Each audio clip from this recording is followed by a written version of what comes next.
Hit the ground, grandfather. This isn't some retirement home exhibition. The young drill sergeant delivered a brutal shove during training exercises.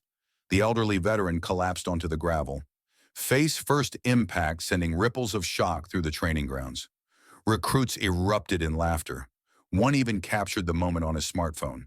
The old man offered no resistance, no reaction, simply rose steadily to his feet. Then came the thunderous slam of a vehicle door near the entrance. A four-star general stepped onto the field, assessed the situation with a single glance, and greeted the elderly man with a formal military salute. If you believe genuine authority requires no flashy display, write honor below.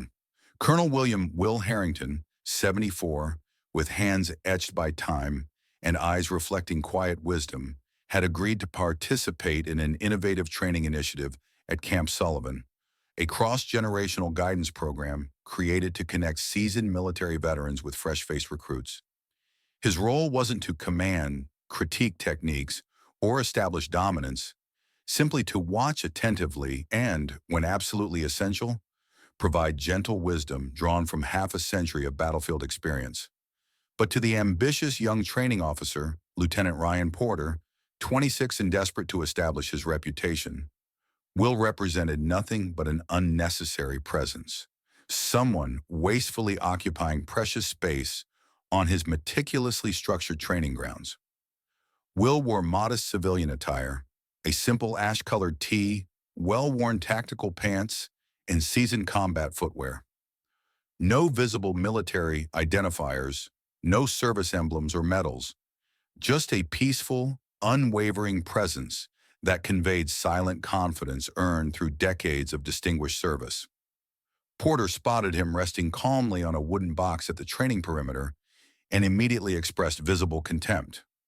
Why is this retiree observing my drill like it's some spectator sport? During an intricate obstacle course demonstration, Will respectfully suggested a subtle adjustment in foot positioning technique that could dramatically minimize injury potential for the trainees. His approach was deferential, his intention helpful. Porter's reaction was immediate and scathing. "This isn't bingo at the Veterans Center, sir." Uncomfortable chuckles spread through the assembled young military personnel. Will merely responded with a genuine smile, completely unfazed by the disrespect. He'd weathered far more severe treatment throughout his extensive military career, but the confrontation dangerously intensified when Porter decided to make Will the unwilling focus during the subsequent endurance exercise. "Let's witness what Grandpa actually possesses beneath that silver hair," Porter announced loudly, directing every recruit's attention toward the senior observer. Will momentarily paused, genuinely wanting to avoid creating any disruption. But before he could politely decline participation, Porter advanced aggressively and delivered a forceful, intentional thrust against Will's chest. "Hit the ground, grandfather. This isn't some retirement home exhibition." Will tumbled backward, striking the dusty terrain hard, face meeting earth. The impact sent visible shockwaves through the observing trainees. Several froze in stunned disbelief. Some laughed nervously, uncertain how to respond. One particularly thoughtless recruit rapidly aimed his smartphone, capturing an image of the fallen veteran for social media entertainment. Will uttered no protest, showed no anger or indignation, demanded no apologies or threatened consequences. He simply pressed his time-worn palms against the rough terrain, pushed himself upward with deliberate determination, and brushed the soil from his clothing with quiet dignity. The training area descended into uncomfortable silence, interrupted only by Will's measured breathing and the distant rumble of approaching vehicles. Porter stood with smug satisfaction at his display of control, completely unaware that his professional world was moments from imploding. The recruits shifted uneasily, sensing something momentous was unfolding, but unable to comprehend exactly what. Will straightened his posture, meeting no one's gaze, remaining silent. Yet his wordless resilience communicated volumes about character, inner strength, and the authentic meaning of military bearing. In that moment of tense stillness, None present realized they were witnessing a masterclass in composure under pressure from a man whose service history would humble them all. At precisely that instant, the profound rumble of heavy wheels cut through the training ground's uncomfortable silence, like distant thunder heralding an approaching tempest. A polished obsidian military utility vehicle halted directly outside the perimeter fence, engine humming with authority. The driver's door swung open purposefully, and General Robert Blackwell emerged deliberately, resplendent in full ceremonial attire, every decoration catching the afternoon light. The entire training ground froze as though someone had activated a universal pause command. Even Lieutenant Porter instinctively corrected his posture, completely blindsided by this unexpected high-level arrival. General Blackwell approached with measured, authoritative strides directly toward the assembled group, his experienced gaze immediately locking onto Will Harrington with razor-sharp focus and unmistakable recognition.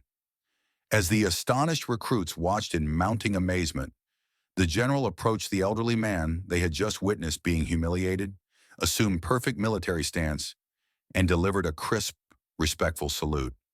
"Colonel Harrington," Blackwell stated clearly, his voice projecting across the silent grounds with unmistakable authority and genuine admiration. "Sir, I certainly didn't anticipate finding you engaged in field exercises today." The training area fell into absolute complete silence, every recruit's posture instantly corrected. Lieutenant Porter visibly paled, color draining from his face as comprehension began to dawn. Will returned the salute with practiced ease, calm and composed as always. "Simply observing today's training methods, General. Learning from our future defenders." General Blackwell's piercing gaze swept across the assembled personnel, registering every expression, every reaction, every hint of remorse or embarrassment.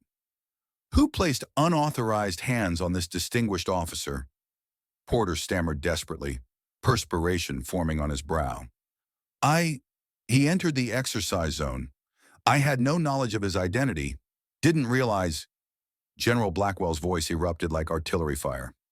"You're telling me you physically assaulted Colonel William Harrington, Distinguished Service Cross recipient, Purple Heart veteran, twice imprisoned war survivor, then stood watching like schoolyard bullies?" Porter attempted further explanation, but the general raised one commanding hand, silencing him completely. "You will not speak now, Lieutenant. Not one syllable." One courageous recruit stepped slightly forward, voice trembling with nervous energy. "Sir, we genuinely had no idea who he was. We assumed he was just—" General Blackwell turned his penetrating gaze toward the young soldiers. "Precisely right, recruit. You assumed. But absolutely no one bothered investigating first. That's exactly how military honor perishes. Not through deliberate malice, but through casual indifference and baseless assumptions." The general placed his weathered hand gently on Will's shoulder in a gesture of obvious respect and protection. "This distinguished officer personally trained half the instructors you young soldiers idolize. He literally authored the combat survival manual that most of you couldn't comprehend reading a single paragraph of, let alone implementing." The training ground remained frozen in uncomfortable silence, shame and realization beginning to settle heavily upon everyone present. Lieutenant Porter muttered weakly, attempting damage control. "It was merely standard training procedure, sir." "And yet the man you carelessly pushed and humiliated has sacrificed more actual blood for this flag than you've even pledged to protect," General Blackwell responded with surgical precision. The general then turned back to Will with obvious deference. "Colonel, would you honor us by sharing your professional assessment of today's training exercises, formally with appropriate respect?" Will nodded gently, his voice steady and measured. "Only if these young defenders are genuinely prepared to listen and learn." General Blackwell addressed the entire group with commanding authority. "Form proper attention. You're about to receive instruction from an authentic American hero." The recruits scrambled to arrange themselves in perfect formation, every movement sharp and precise, finally comprehending the gravity of their situation. Lieutenant Porter positioned himself at the formation's rear, His earlier arrogance completely evaporated, replaced by profound shame and growing awareness of his catastrophic error in judgment. "Colonel Harrington will address you now," General Blackwell announced formally. "You will listen, you will learn, and you will remember this moment throughout your military careers." Will stepped forward quietly, no longer merely an observer, but clearly the most significant person on that training field. Not because of his age, but because of his earned authority and unshakable dignity. If you believe true power walks with quiet footsteps, type respect in the comments. That same afternoon, a formal assembly was rapidly organized in the main instruction hall, with General Blackwell personally ensuring every recruit and instructor on base attended without exception.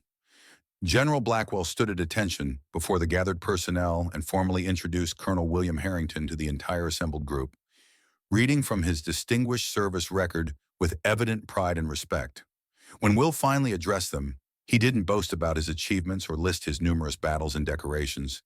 Instead, he shared deeply personal stories of failure, perseverance, camaraderie, and lessons gained from both triumph and defeat. "Authentic respect isn't automatically granted through age or military rank," Will stated quietly, his voice carrying effortlessly through the silent hall. "Genuine respect emerges from how you maintain dignity when absolutely no one is watching or acknowledging your actions." The recruits listened with intense concentration. No nervous laughter, no sidelong glances at their devices, no whispered exchanges, complete respectful attention. Lieutenant Porter stood positioned at the hall's very rear, silent and visibly struggling with his emotions. After Will's presentation concluded, Porter approached him directly, his steps heavy with shame. "Sir," Porter said quietly, his voice barely audible, "I behaved like an absolute disgrace today. I completely didn't deserve your patience or your grace following my actions." Will looked the young officer directly in the eyes, his expression patient and understanding. "You dishonored yourself far more than you ever disrespected me, son. But every soldier eventually makes their first serious misjudgment. What truly matters is learning and making better decisions next time." The following morning revealed a completely transformed training environment. Lieutenant Porter conducted the physical training again, but before commencing any exercises, he deliberately gestured toward Will, who now sat comfortably under proper shade with obvious respect. "We owe the fundamental methodology and safety protocols of this entire training program to Colonel Harrington," Porter announced to his recruits with genuine humility. "He doesn't need to stand or command to lead us effectively." At week's end, the recruits pooled their resources and surprised Will by unveiling a beautiful bronze plaque permanently mounted on his observation bench, reading simply, "Unbreakable, the ground never defeated him." General Blackwell was so impressed by the transformation he witnessed that he immediately signed an official directive mandating that all advanced training units must include a veteran observer at least once per training cycle, with the pilot program officially launching at Camp Sullivan. News of Will's experience and the profound impact of his quiet dignity spread rapidly throughout military circles. Other training facilities began requesting similar veteran observer programs, recognizing the immense value of intergenerational mentorship. Will participated in 3 additional training sessions over subsequent weeks, each time greeted with appropriate respect and genuine enthusiasm from both instructors and recruits who had heard his story. During his final scheduled visit, one young recruit privately approached Will after the session concluded. "Sir, I was seriously contemplating abandoning military service," the recruit confided quietly. "The training seemed too demanding, the standards impossible, but then I witnessed you fall and rise without complaint or resentment. That transformed everything for me." Will placed his weathered hand on the young soldier's shoulder. "Son, falling down doesn't define you as a person or a soldier.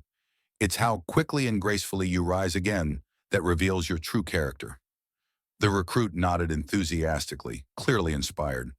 "I understand now, sir. Thank you for demonstrating what authentic strength looks like." As Will prepared to depart that day, every single person in the training facility, from the newest recruit to the most senior instructor, formed an impromptu honor line, standing at attention as he walked slowly past. No commands were issued, no orders were given. Their respect was spontaneous, genuine, and deeply meaningful to everyone present. Will simply acknowledged with a dignified nod, his quiet dignity having transformed an entire military training program through the simple power of silent example and graceful response to adversity. The lesson resonated clearly. True leadership often communicates most powerfully through actions rather than words. Will didn't return to Camp Sullivan for several weeks following his final scheduled observation session, but his bronze plaque and his powerful influence remained permanently embedded in the facility's culture. The memorial bench remained immaculately maintained, preserved with obvious care and respect. Fresh flowers appeared mysteriously each week, placed by anonymous admirers. One particularly moving recruit left a handwritten note reading, "I nearly abandoned military service entirely. Then I witnessed you rise with dignity that completely transformed my understanding of strength." Lieutenant Porter personally escorted each new platoon to Will's bench before commencing their first training exercise, sharing Colonel Harrington's inspiring story as mandatory orientation for all incoming recruits. Word of the silent colonel spread rapidly throughout military installations nationwide. Other bases began establishing similar memorial benches, legacy seats specifically named after distinguished veterans who appeared consistently as silent observers and still managed to transform everything through their quiet example. When Will finally returned for an unannounced visit months later, he characteristically said nothing about his absence. He simply acknowledged his memorial bench respectfully, sat down comfortably, and observed the current training session with his usual patient attention. This time, however, something extraordinary occurred that hadn't happened during his previous visits. Every single service member present on that training field, from the newest, least experienced recruit to the most seasoned, battle-hardened instructor, immediately stood at respectful attention the moment Will entered the area. No commands were shouted, no orders were issued by superiors. The gesture of respect emerged completely spontaneously, arising naturally from genuine appreciation and hard-earned understanding. Will acknowledged their tribute with a simple, dignified nod, then gestured for them to continue their important training work. He never required a podium or microphone to communicate his message. He never needed formal speeches or elaborate ceremonies to impart profound lessons about character, dignity, and strength. His transformative silence had quietly become official military doctrine, influencing training programs across the entire armed forces. The bench plaque now featured an additional inscription added by popular demand. Leadership communicates most powerfully through silent example. Colonel William Harrington had demonstrated that sometimes the most powerful salutes are rendered not with words, but with unwavering dignity facing adversity. Subscribe to Heart of Valor Stories if you believe the quietest tribute often carries the greatest meaning.